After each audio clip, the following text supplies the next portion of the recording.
Well, welcome back to another session of the 6th grade drawing project in our drawing unit here at the Warner Middle School Visual Arts E Studio. I hope you all are doing well and that you are keeping up with the instruction here on this day. It looks like we are reflecting back on what we've already made here in front of us, and it looks like the car is pretty well complete. We've got some decorations that I think we're going to put on here that I would like for you to make sure that you have on here, and then you will be free to decorate on your own for at some point in time. And then I am going to start the coloring on this, perhaps even as early as today. So keep all that in mind, and let's keep our reference drawing there, our reference picture out where we can check it constantly. And let's move on with what we are doing here. Although this camera is flashing and it's driving me nuts. I wonder why it does that. Okay, so let's look at what we've got here. So when we left off yesterday, it looks like we had completed the rims, which are not that fancy, but are really, you know, good for the job, considering what we're trying to do here in the 6th grade drawing unit. And then we had a hood scoop, which is easy to draw and makes it look really pretty sharp. We had done some stylized flames with the outlining around them, and that's just my preference. If you don't necessarily have to outline around your flames, but it does make them look better. And if you struggle with flames, simply take a piece of scrap paper and draw them over and over and over again, and you will discover that much of what you struggle with becomes easier with repetition. And that's how it is with almost everything that you make in life. Okay, let's do some simple work. You may need to get a compass if you have one of these, or a pattern that's just big enough to fit in the middle of this door right here. And in this case, I can try to center this up as best I can. I want to put the middle of the circle in that, so I put a dot right there. And if you were in the physical classroom, we would look at these compasses, and this one's been used so much all the markings have been worn off of it. It's so well loved. And we take this metal part that everything seems to spin on in the middle, and we place that right over top of the dot. And in this case, there it is. Now, if I were to use the outside of the spinner, it would be too big. And so I need to kind of estimate a little bit here, and I think if I use this one, it seems like it will work. So I'm going to hold it down firmly so it doesn't skid. And then I'm going to move into the next one, which would be right here, and make a concentric circle. So we have two circles, one inside the other at this point. Now I think I can probably erase that dot out. And this is a good place to put an initial or a number if you like numbers. In this case, I'm going to put my initial in here, and I want it to look, you know, nicely centered up in here. And my initial is B. My name is Brian. And so I'm going to just do a little bit of layout work real quickly right here.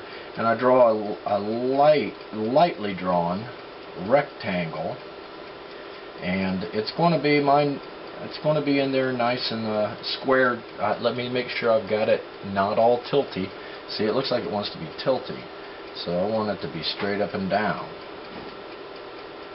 So the reason that I'm making this rectangle is so that I can get my letter B put in there very nicely so it will fit accurately. So in this case now I can start with the back portion of it, and I can curve it down, you know, because it should hit about where the dot was. You may still be able to see the dot if you were using a compass.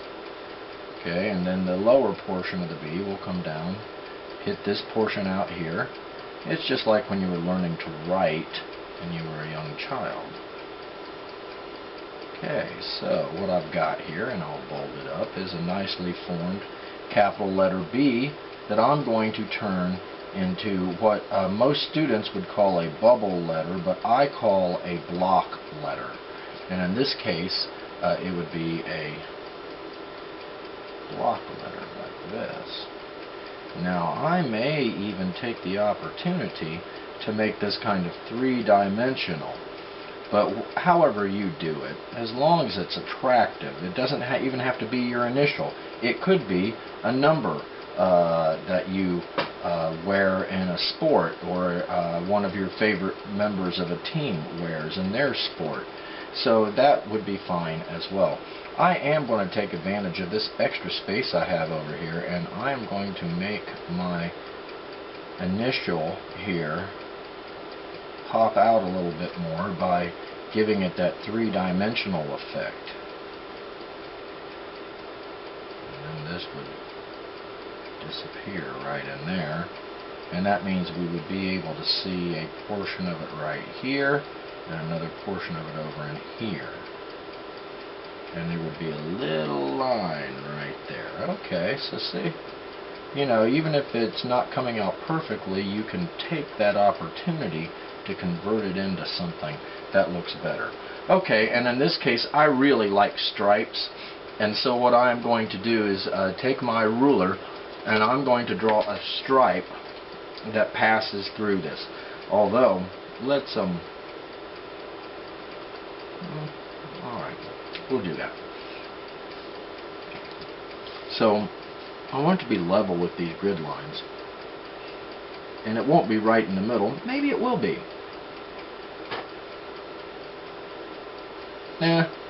Okay. I'm going to find the middle of the letter B, and I'm going to slide up just a bit, make sure it's parallel to the grid lines, so it's straight sideways. I'm going to draw a line, and then I'm going to come back down to where the upper and lower portion of the B meet, and I'm going to slide it down just a little bit more. I'm going to make sure it's perfectly sideways, and I'm going to draw in the other portion of my stripe that passes behind my letter B. Alright, I think that looks pretty slick. I am going to be satisfied with that. Okay, so that's one thing. You've got to put your initial in there, or a number of some sort, a symbol of some sort perhaps in there. Okay, there's some other things I'd like to see us do on this as well. And one of them is trying to draw biomorphic objects such as smoke and puzzle pieces. So we're going to put some smoke coming out from underneath this tire right here, and it's going to be a big cloud of smoke. So to start right here above the grid line, and we're going to just draw like 3 sad faces that all kind of are different directions, and it'll go right off the picture. And then down here, out of the bottom of the tire, maybe even farther out, I'm going to go right all the way over here, about halfway down the box, A5. And we're going to just draw just more smoke pouring out from underneath this tire, as though somebody were burning rubber out in perhaps the driveway or the road out in front of the house, or as they're leaving a something perhaps like a car cruise in, or a car show.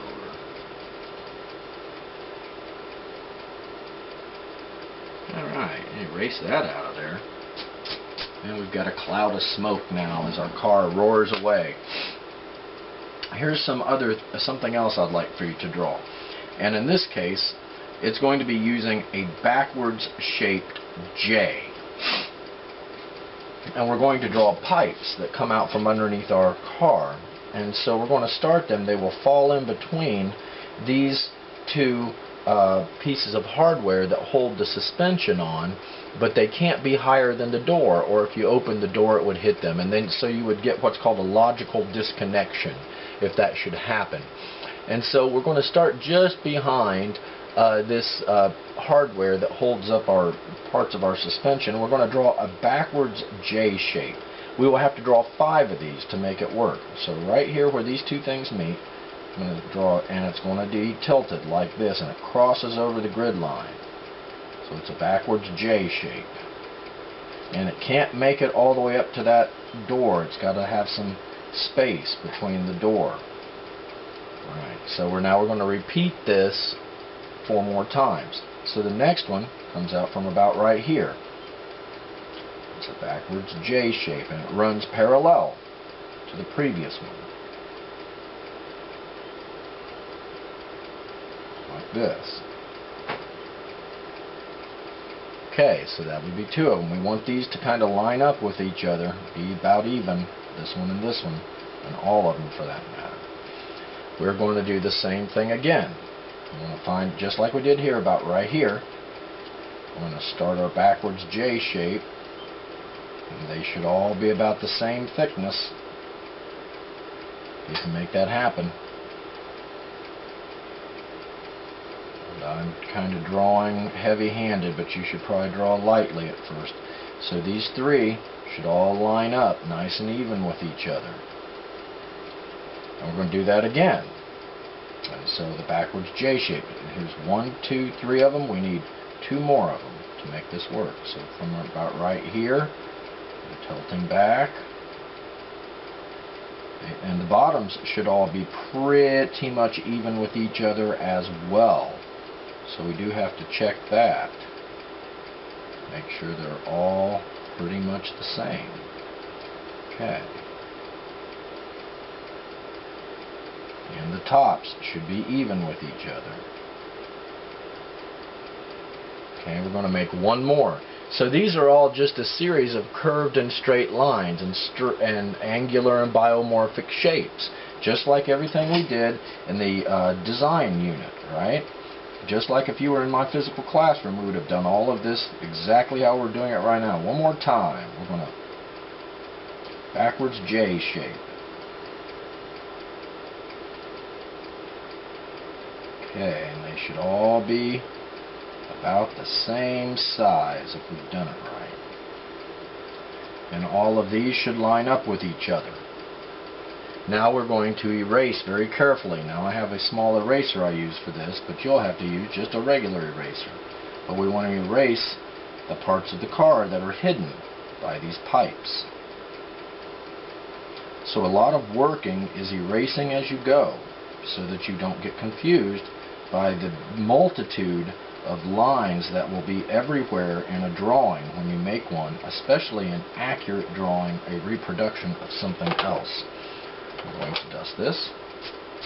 And so what we have now is we've got 1, 2, 3, 4 pipes that have come out from underneath the bottom of our car. So I'm going to go around and kind of bold my work a little bit. They should all be tilted at the same angle. They should all be almost exactly the same size. So in the space above them, we're going to draw in some ovals. So each one of these gets an oval shape.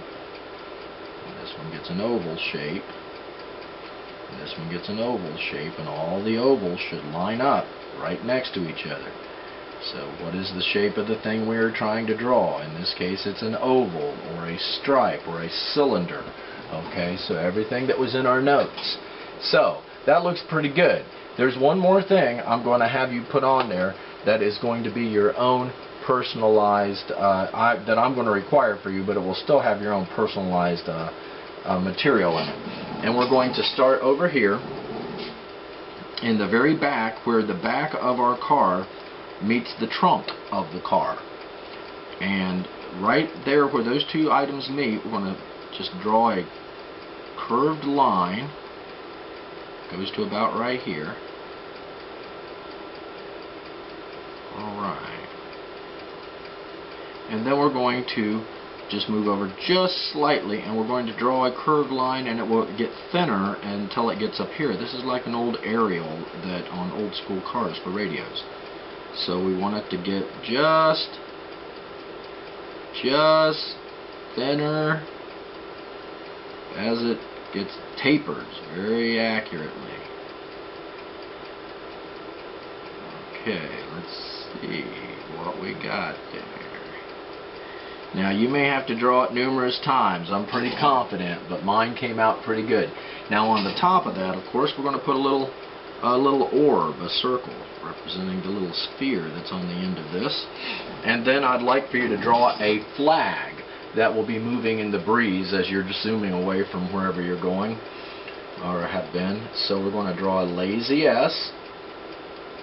Goes all the way over into square A1 and come down to about right here, and we've got to draw that exact same lazy S, and it goes right through that intersection of lines right there in your background. So lazy S should be the same lazy S, and we're going to hook those together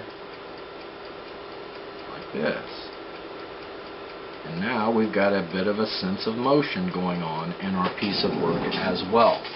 So I'm going to erase that grid line that's showing up through my flag, and rather than put my initial in there, I may put something else in there that is important to me.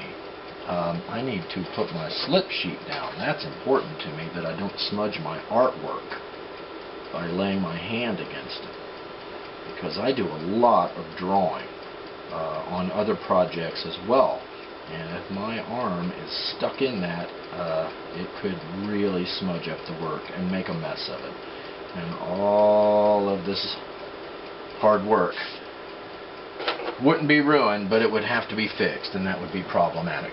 Okay, so what could you put in this flag? Well, your initial, or a number that's important to you, or a symbol for something that's important to you, like music. If music was important to you, that would be important. You could put that on there. But in this case, I think I'm going to just put one of my favorite numbers on there, and that number is going to be a number 4. And many, many years ago, I used to play fantasy football, and I had a quarterback named Brett Favre on my football team, and his number was number 4, and I really did really well that year. I won it all, and Brett Favre was my quarterback, so out of respect for him, the year I won the fantasy football league, I'm going to commemorate him with number 4 on my flag on my car. Now I'm going to put a stripe in here behind it, and that stripe will follow the curvature of the lazy S on the flag. Remember the lazy S? That was in everything we do. It's always going to come back in a project. Okay. There's a stripe in behind there too. So I've got my number commemorating Brett Favre. I've also got some people put an Ohio State symbol in there, I've noticed many times.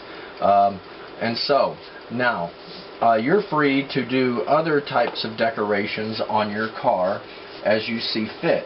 I would like to see what we have drawn on here to be in your particular car as a minimum number of decorations.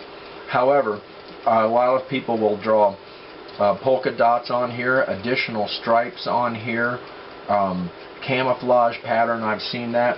My advice to you is not to get it too complicated. And I am going to color mine in, so you could just follow along with me if you so desire. However, what I'd like to warn you about is the metal portions of this. For instance, the side of the windshield, the aerial, the antenna, the metal on the rims, these metal parts of the suspension and pipes, they should all match each other so that they look attractive. And traditionally people have used gray or golden yellow for that, which also looks fantastic, and that's my plan, is to use golden yellow. And also avoid using black.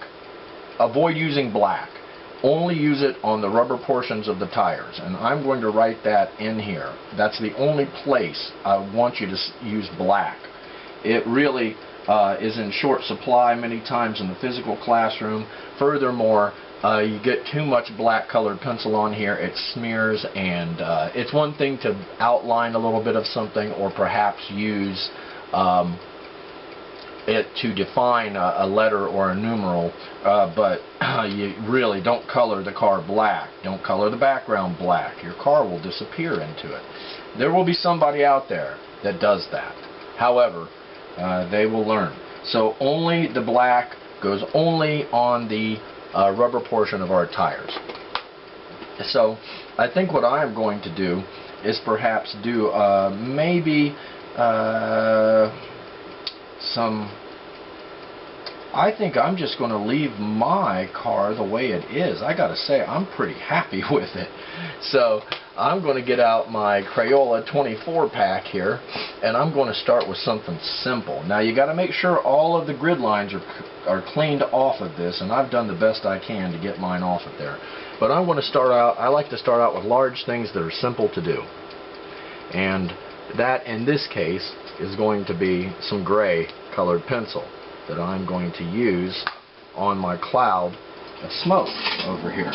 So you gotta don't get too carried away sharpening your colored pencil, or what will happen is you'll just snap it off. And I think I'm working with a loose one right now, so I've got to be very careful as I color along with I knew it would happen. I knew it would happen. Okay, that stinks. And see, here I am back to sharpening a pencil, and I've got nothing done.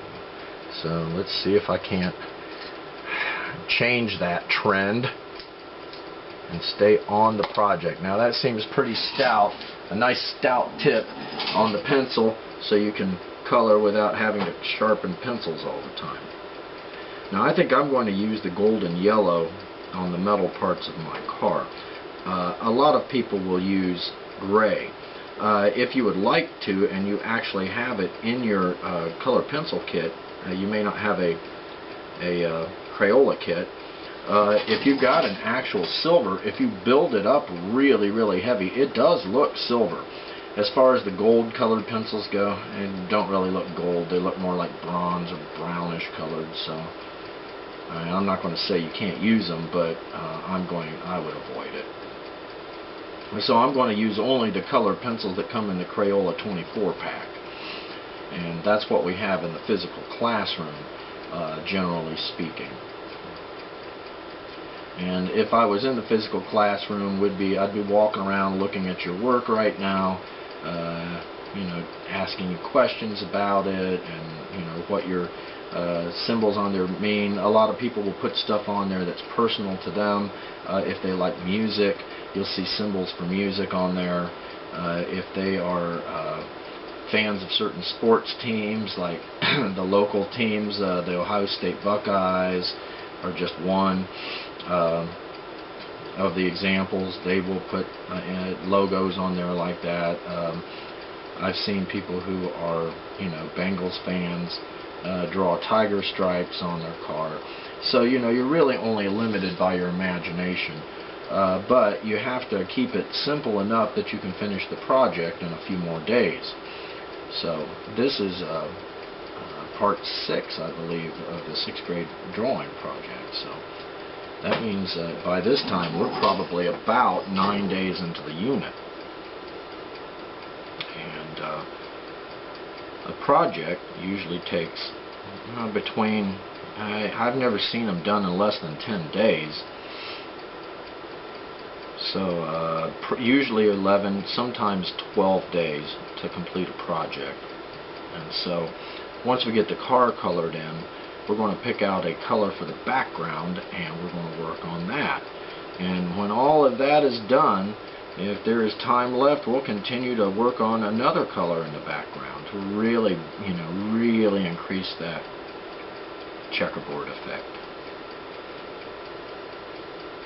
Which, by the way, I think was created by a 6th grader who was drawing the picture of the cobra on the that's on the wall of our physical classroom at Warner. And it was his idea to finish out the background of his drawing of the cobra with the checkerboard effect. And he did that, and it had such a instantaneous and made an impression on me. That's where we went with our background to our car project, so that we could get it done in a few days rather than forever, and it would still look really, really good. Okay, I'm checking for opacity. When I color things, I really don't like to have to go back all the time and address the opacity issues. So that looks pretty good so far with my smoke pouring out from underneath the tire. Okay. So I think what I'll do next is I'm going to go to this golden yellow color that I like so much, and I'm going to do my metal work in the golden yellow, which means I'll have to be very careful when I work around this, because it's easy to smear the bright colors such as this. And then they, once they get smeared up and polluted, they don't look quite so attractive. So I'm going to try to keep all of my metal parts the same color.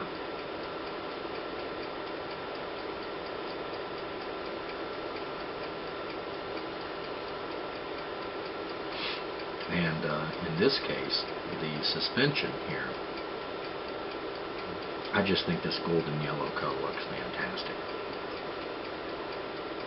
It's like the color of an egg yolk or custard. And this means I might have to pick it up somewhere else too, like in my latches. So all gold colored hardware, you know.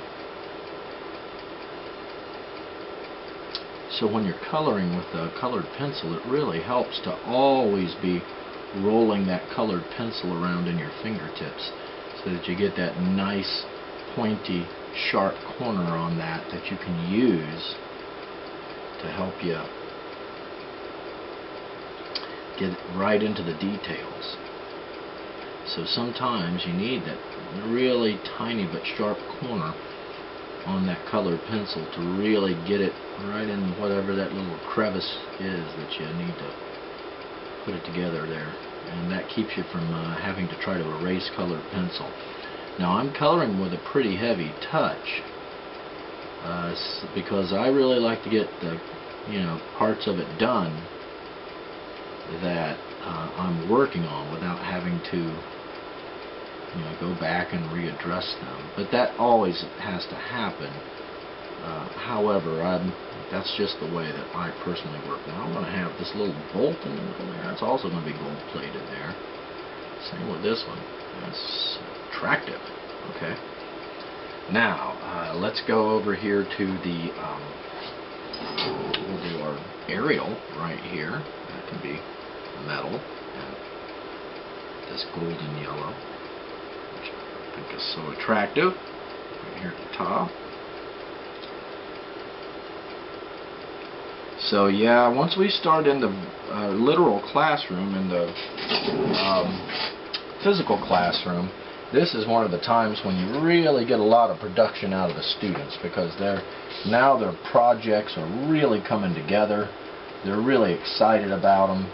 They're starting to, look like a car, and the whole project is starting to work. And that's a pretty exciting time in our drawing units. So I think all of this, though, has been fantastic so far. Even though these are e-lessons, or in the case of perhaps if you're a student who is making up the project for whatever reason, then you are just watching this for that purpose. However, but this is how these things are done, and so it's really it can be a good tool to just show you precisely how everything is done as it is being done, and that's what could be more instructive, correct? Okay, let's go with this. I like this hood scoop yellow also. Okay, so now I am using my 24 colored Crayola colored pencil kit on not just this project with the 6th graders, but also with the project with the 8th graders and 7th graders as well. So I have to, some of my colors, I got to pick them out because I'm trying to do 3 projects, and I don't want to run out of one particular color on another project. Okay, I'm going to do the same thing with my latches here. I think they would enjoy being this nice yellow color. Now in the 8th grade project, my drawing of a car there is, the whole car is colored yellow, but it has flames on it. Okay. So, and there's also, you can follow an idea that says if you know what the colors of certain things are going to be anyway, for instance, like this steering wheel is going to be brown, that's the color of the wood that they used to make steering wheels out of in these old cars, and this is going to be tan because it's leather.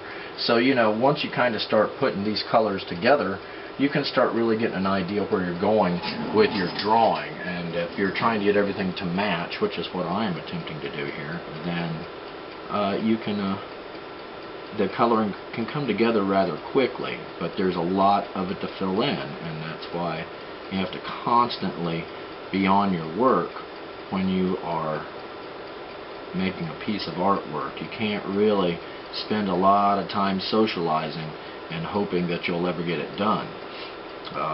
Kids that do that, not only do they slow down the work of themselves, but they're slowing down the work of other students that they're engaging with. And that's one of our positive interaction things on our daily working grades that I constantly am addressing in a class is, are you getting along in such a manner so that it's positive but also productive? So I mean, it's really good to have conversations about art when you are in the middle of making it, and to kind of maybe express the things you might be struggling or succeeding with other students. There's nothing wrong with that at all. But if it begins to then undermine their ability to get their work done, then it does become a problem. Okay, now somewhere along the line I've kind of made a mistake here. I'm going to fix that. That goes fixed up right there. This shouldn't even be there. It doesn't exist. It's not anything. So I'll have to take care of that. Can't believe I didn't see that. Okay, so that means this is probably going to be yellow too right there, I suppose. Okay. Now, sometimes, and I know I say don't use black, and I mean that. However, sometimes we have to use a little bit of black to define certain things, and that would be an appropriate time for it right here in the top of our pipes.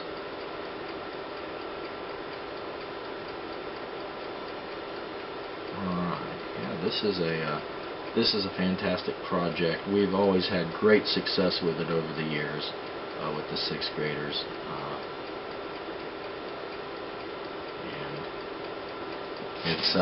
It's entertaining to watch the individuals work on it. Okay, I'm going to go with some dark brown here.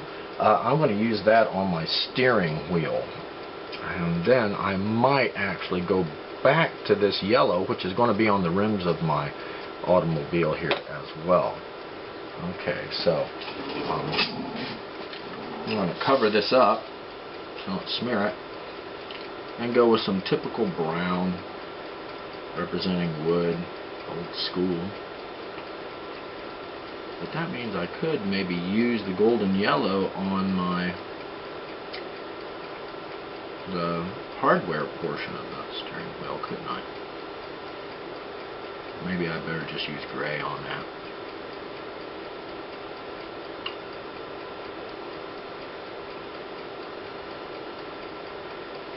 Alright, what do we got there? Looks pretty good.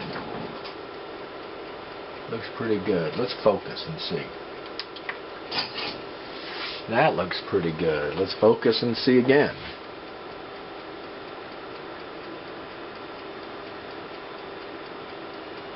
Yeah, there we go. We're getting we're having a drawing starting to develop there, ladies and gentlemen. So we'll just keep at this because time is precious. I think what I'm going to do is continue with my golden yellow. I can find my golden yellow and work on my rims. And I'm only going to put the golden yellow in the rims that have got the circle in them. Okay. So in this case, make sure I got golden yellow. I'm going to just carefully work my way through this. Now I think I'm going to leave the center uncolored for now. We'll probably have to color it.